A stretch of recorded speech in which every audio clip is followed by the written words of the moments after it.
Di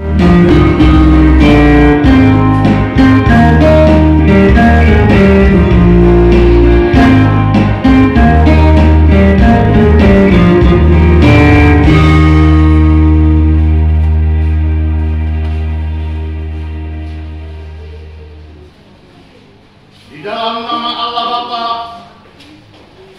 dan di dalam nama anaknya Tuhan Yesus Kristus dan di dalam nama Roh Kudus Khalik langit dan bumi.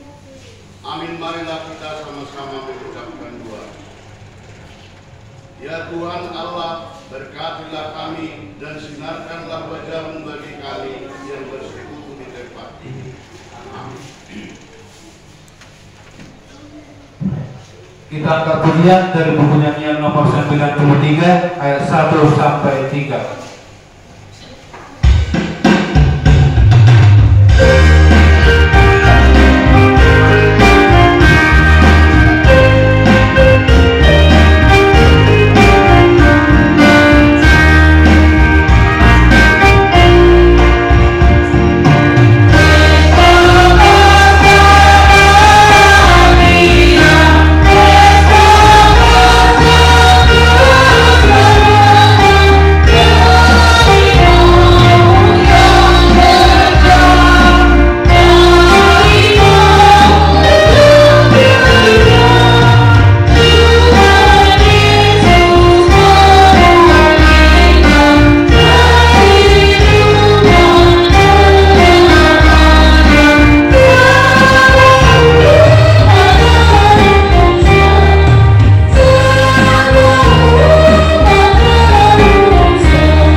Ibadah kategorial dan latihan kor vokal di gereja dan evangelisasi atau pertanianan semuanya sudah tertera dan tercantum di situ, masih seperti biasa. Statistik kehadiran jemaat pada ibadah kita minggu dan anak sekolah minggu juga, dan kehadiran jemaat pada ibadah Jumat Agung sudah tertera juga. Inti pengumuman yang pertama, ibadah minggu dengan mengucap syukur kepada Tuhan dihimbau kepada semua agar semakin rajin beribadah di gereja serta mengikuti ibadah kategorial. Ibadah pukul 10.30 WIB dilayani oleh pendeta, pendeta, pimpinan dan unsur pimpinan majelis jemaat HKIP Penerangan. Sarana dan prasarana pelayanan HKIP Penerangan. Pimpinan majelis jemaat HKIP Penerangan menyampaikan terima kasih banyak terhadap seluruh jemaat dan simpatisan yang bisa tetap hadir beribadah dan yang dapat berbagi tanda syukur melalui persembahan bulanan dan ucapan syukur atau janji iman. Doa kita, Tuhan semakin memberkati kita semua dengan seluruh yang kita kerjakan sesuai dengan kehendak Tuhan. Tempat ibadah sebagaimana yang sudah kita ketahui telah diwartakan setiap minggu. Kita masih tetap beribadah di tempat ini menunggu proses pendirian gereja kita HKIP Penerangan terrealisasi. Mari kita sama-sama berusaha agar rencana kita bisa terwujud atas pertolongan tangan Tuhan.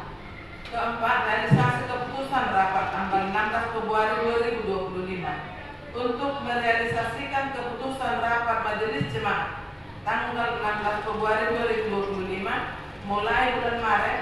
Kita sudah mulai kumpulkan kewajiban minimal Rp100.000 per kakak khusus untuk biaya pembelian tanah lokasi berdirinya gereja HKIP Penerangan Jambi.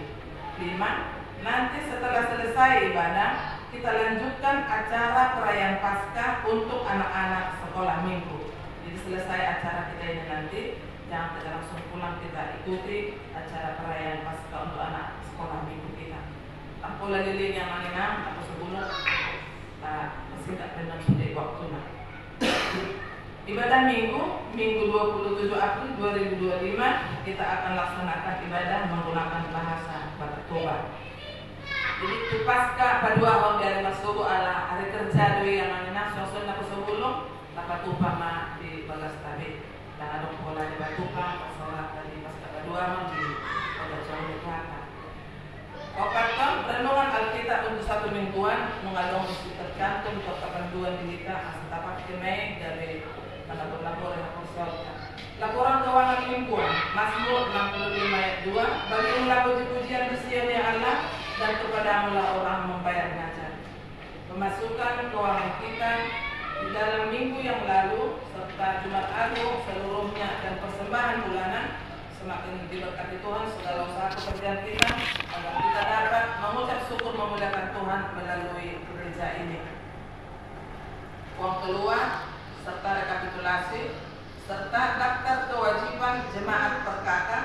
Apabila ada kami salah menuliskan di nama, marga atau jumlah nominal agar segera dikoordinasikan kepada kami sebagai bendahara kita agar kedepannya kita buat sebagaimana yang semestinya.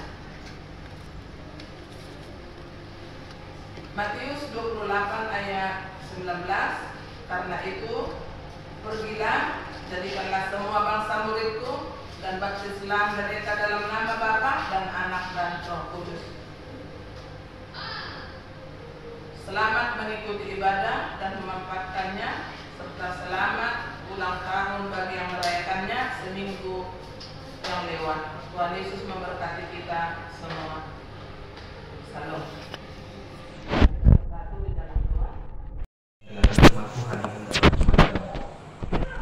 Boleh memberkati hati, jiwa, serta pemikiran kami di dalam Yesus kami berdoa. Amin. Bapak Ibu serta saudara-saudara yang dikasih dalam nama Tuhan Yesus Kristus, firman Tuhan pada hari Pesta Paskah saat ini tertulis di dalam Injil Yohanes pasal yang ke-20 ayat yang pertama sampai dengan ayat yang ke-10. Injil Yohanes pasal 20 ayat 1 sampai dengan ayat yang ke-10. Mari kita membacanya secara responsoria. Kami akan mulai dari ayat yang pertama. Demikian firman Tuhan. Kebangkitan Yesus. Pada hari pertama minggu itu, pagi-pagi benar ketika hari masih gelap, pergilah Maria Magdalena ke kubur itu dan ia melihat bahwa batu telah diambil dari kubur.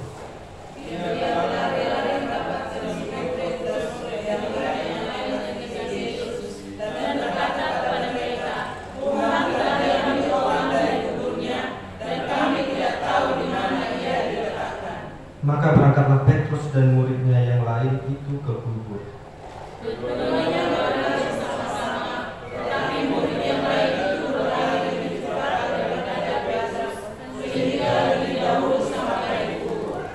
Ia menjenguk ke dalam dan melihat kain kafan terletak di tanah, akan tetapi ia tidak masuk ke dalam.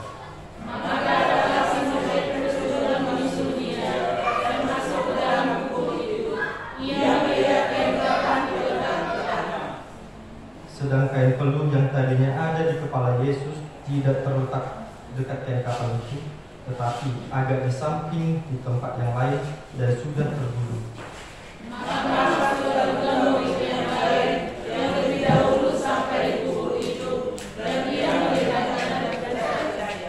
Sebab selama itu mereka belum mengerti isi kitab suci yang mengatakan bahwa ia harus bangkit dari antara orang mati. Sampai sejauh pembacaan firman Tuhan, kita bernyanyi.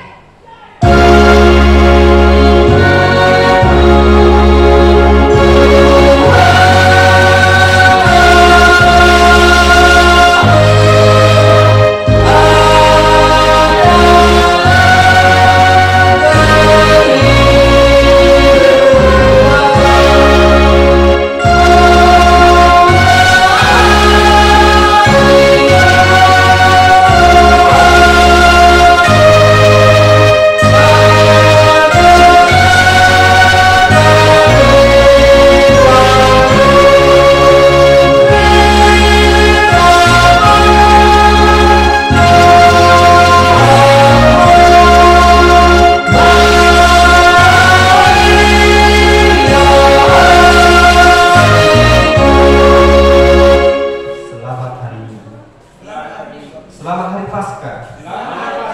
Bapak Ibu serta saudara-saudara yang terkasih dalam nama Tuhan Yesus Kristus.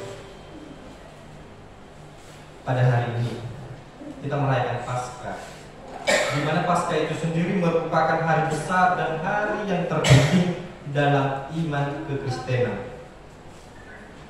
Jikalau Yesus tidak bangkit dari kubur, maka sia-sialah Injil dan iman Kristen. Jikalau Yesus tidak bangkit dari kubur, maka sia-sialah Injil dan iman Kristen. Karena Injil dan iman Kristen itu sendirilah yang menjadi pokok utama daripada pemberitaan firman Tuhan. Di mana Bapak Ibu serta saudara-saudara yang terkasih, Injil merupakan kabar baik yang dibawakan oleh Yesus. Ketika telah dinubuatkan dari kelahiran, kematian sampai kebangkitan, ketika Injil itu digenapi, itulah merupakan pemberitaan firman Tuhan. Ketika Tuhan Yesus bangkit, itulah merupakan satu keimanan orang Kristen. Makanya dikatakan Injil itu adalah arti daripada kabar baik. Kabar baik itu sendiri ialah Yesus Kristus yang telah lama dinubuatkan dari perjanjian lama. Dari kitab Perjanjian Keluaran sampai dengan kitab Maleakhi telah dinubuatkan bahwasannya anak manusia akan datang ke bumi, dilahirkan, melayani, mati dan bangkit bahkan naik ke dalam kerajaan surga. Itulah Injil itu sendiri.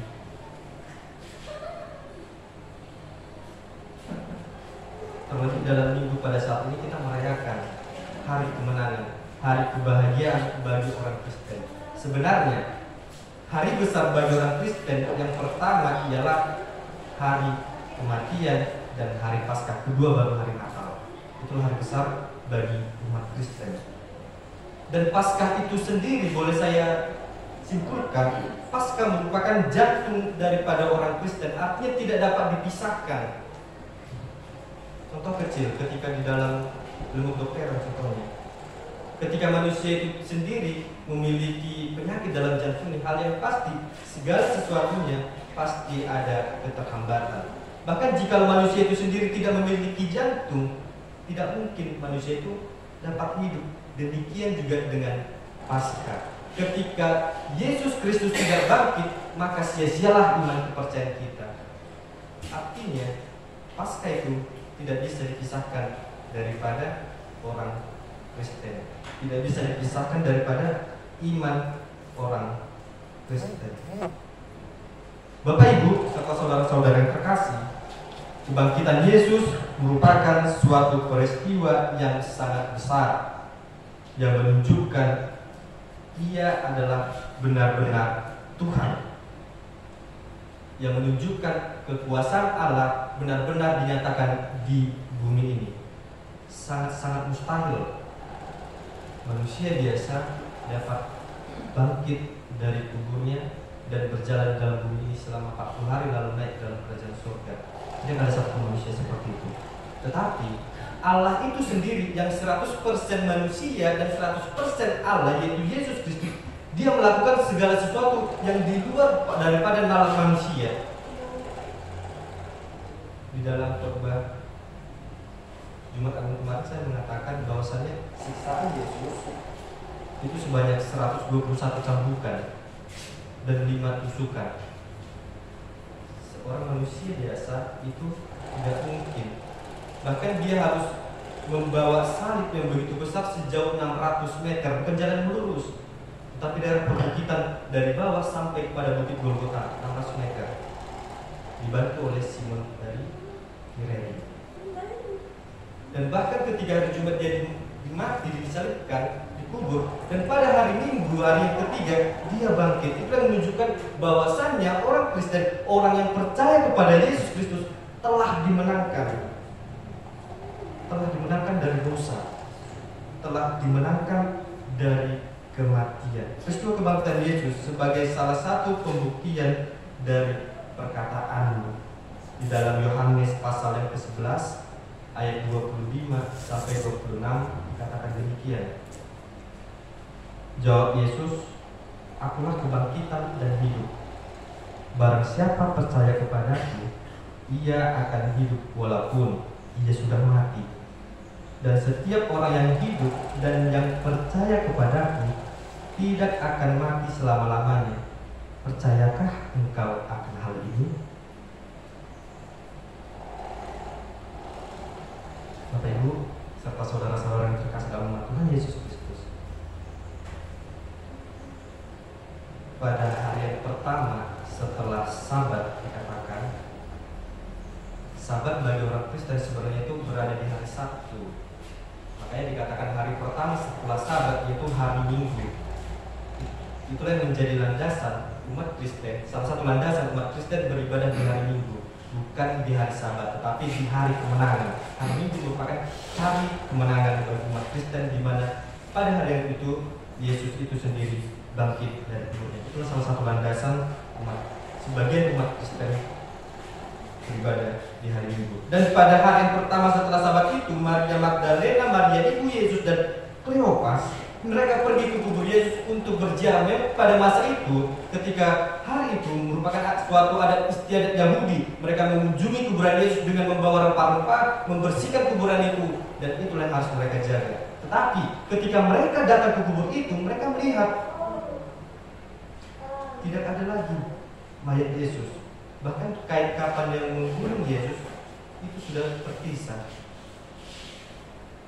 Yang ingin mereka jumpai, yang ingin mereka lihat tidak ada lagi. Bahkan mereka khawatir. Mereka mengatakan ada orang lain yang mengambil mayat Yesus. Tapi pada saat itu juga malaikat Tuhan berada di tempat itu dan memberitahu kepada mereka bahwasannya Yesus telah bangkit dan telah mendahului mereka menuju Galilea untuk kembali memberitakan firman Tuhan.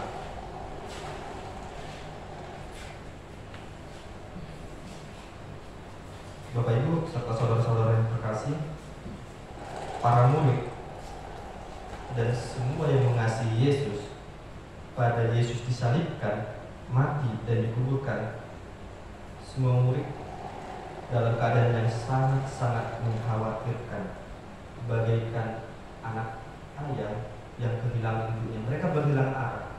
Mereka tidak tahu arah tujuan mereka kemana. Mereka tidak tahu apa yang harus mereka lakukan, sebab pemimpin mereka tidak ada lagi.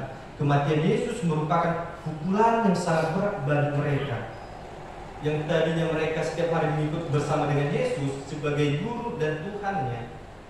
Mereka kembali kebingungan.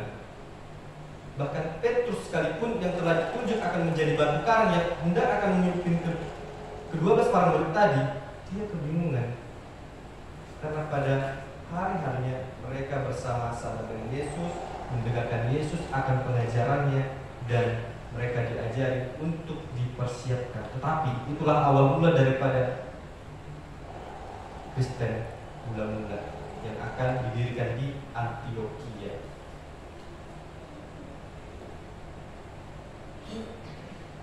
Sekalipun mereka khawatir, sekalipun mereka terpukul dengan berat akan kematian Yesus,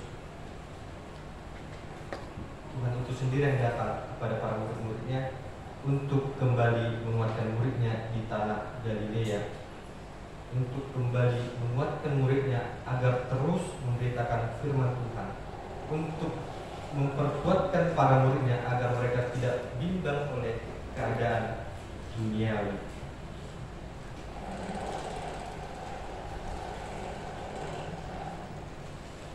Bapak Ibu serta saudara-saudara yang terkasih dalam nama Tuhan Yesus Kristus, di dalam pasal yang ke-20 ayat yang pertama dikatakan demikian. Pada hari pertama minggu itu, pagi-pagi benar, ketika masih gelap, pergilah Maria Magdalena ke kubur itu dan melihat bahwa batu telah diambil dari kubur. Sebenarnya sangat mustahil tubuh Yesus hilang atau dicuri. Sebab kalau kita membaca kebangkitan Yesus yang serupa dengan nas di dalam Markus pasal yang ke-16, kuburan Yesus bukan seperti kuburan manusia pada umumnya, melainkan dia dikuburkan dalam satu gua dengan batu yang sangat besar sebagai penutupnya.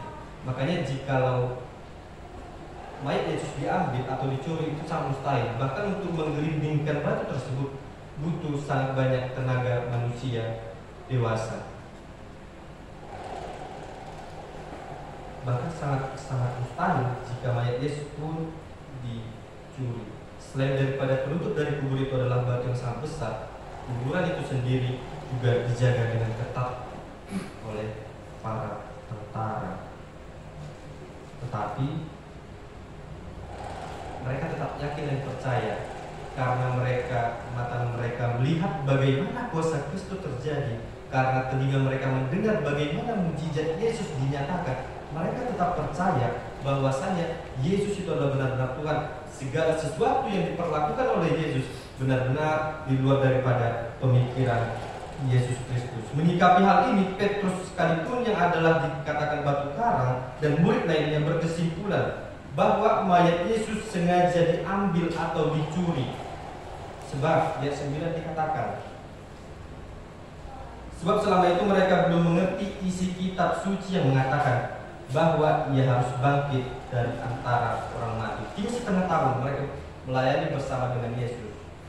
Ketika Yesus mengatakan bahwa anak manusia itu akan mati dan bangkit pada hari yang ketiga, mereka belum mengerti apa sesungguhnya arti daripada firman yang dikatakan oleh Yesus bahwasanya ia akan bangkit dari antara orang mati. Karena memang pemikiran mereka pada saat itu, selain daripada kuasa Yesus, sangat jarang ditemui orang yang benar-benar bangkit daripada tubuhnya.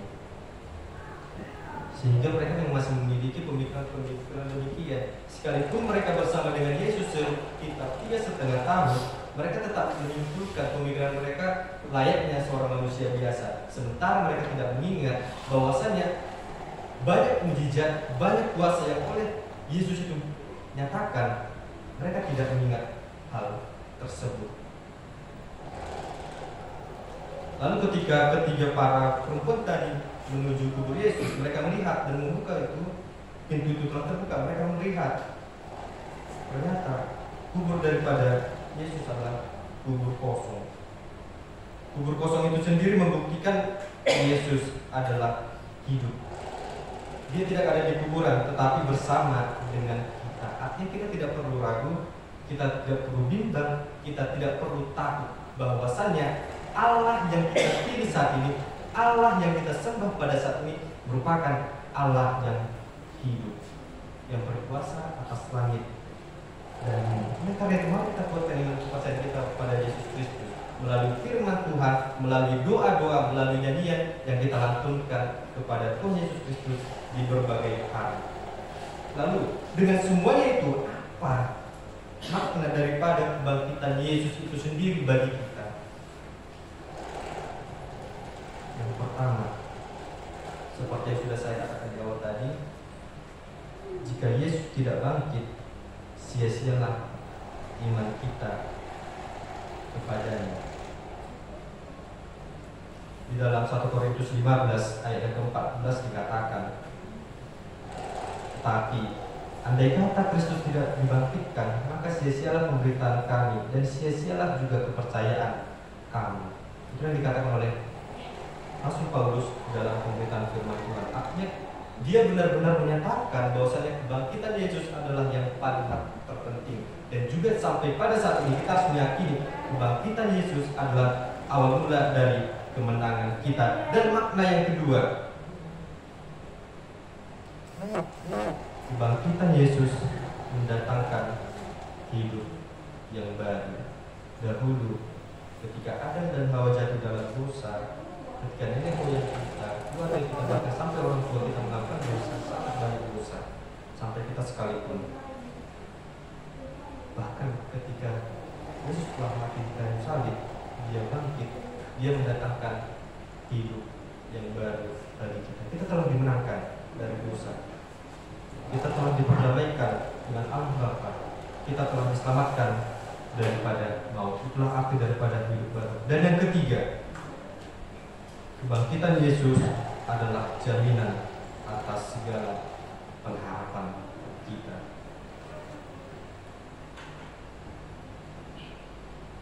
Di dalam umat beragama, Bapak Ibu serta saudara-saudara kasih, tujuan daripada hidup sendiri itu sendiri, tujuan daripada ibadah itu sendiri, yaitu menambahi iman kepercayaan. Dan tujuan salah satunya adalah surga. Kita hanya bisa berpengharapan. Kita berharap kelak kita berada di sebelah kanan Allah Bapa. Tapi pengharapan itu sendiri telah digenapi melalui kebangkitan Yesus yang menjadi kendala. Maukah kita menerima pengharapan itu? Oleh karena itu, Bapak Ibu serta saudara-saudara kekasih dalam nama Tuhan Yesus Kristus, melalui firman Tuhan pada hari Paskah, pada hari kemenangan ini, mari kita benar-benar menguatkan iman kita.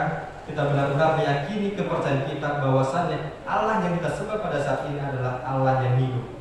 Dan iman yang kita percaya sampai saat ini pun bukanlah iman yang penuh dengan kesia-siaan, melainkan iman yang penuh dengan kepastian yang keselamatan telah dicurahkan. Yang menjadi kendala, kita harus menjemput iman itu sendiri, menjemput keselamatan itu sendiri dengan iman kepercayaan kita. Amin. Mari kita bernyanyi.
Iblis, dosa dan maut telah ditaklukkan, dan kami tidak akan takut lagi menghadapi